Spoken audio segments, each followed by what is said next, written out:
AI injiniya Kano, kamar yadda kake haɗawa ni ma haka nake haɗawa. Ina nufi kanikawa musamman irinmu 'yan arewa. Wato shi wannan injin kullum ina magana a kansa 1ZZ, ma'ana shi ne wanda LE take zuwa da shi, Pontiac Vibe take zuwa da shi, da sauran motoci za ga yana zuwa da shi. Wannan ire-iren da yake zuwa da shi shi ya kawo yayi wannan tsadar. Sannan bugu da ƙari har yanzu 'yan uwan makanikawa suna da ƙarancin sanin yadda ake haɗa wannan injin. Wasu daga cikinmu, to wasu daga cikinmu da ku nake. Irin yadda nake bude inji in haɗa shi ma haku ke haɗa, amma matakan da nake bi ya sha bamban da naku.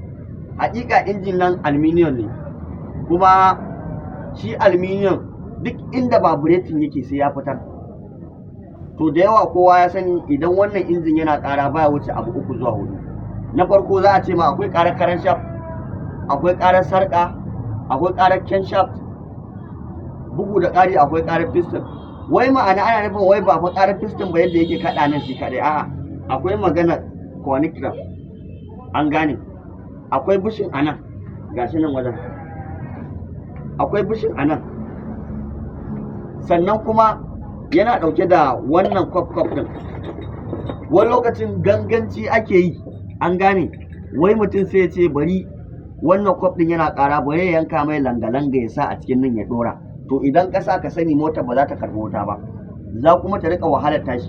Don haka ina kira da 'yan uwana, duk wanda yake da haɗin inji irin wannan ya kamata ka bibiye ire-irenmu na social media.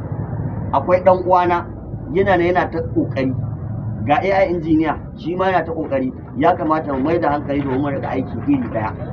Zan ci gaba da bayyana mana wai ka haɗa injin ya yi silent ya fitar da noise irin wanda ake so, wanne matakai za ka bi, ga su nan da yawa.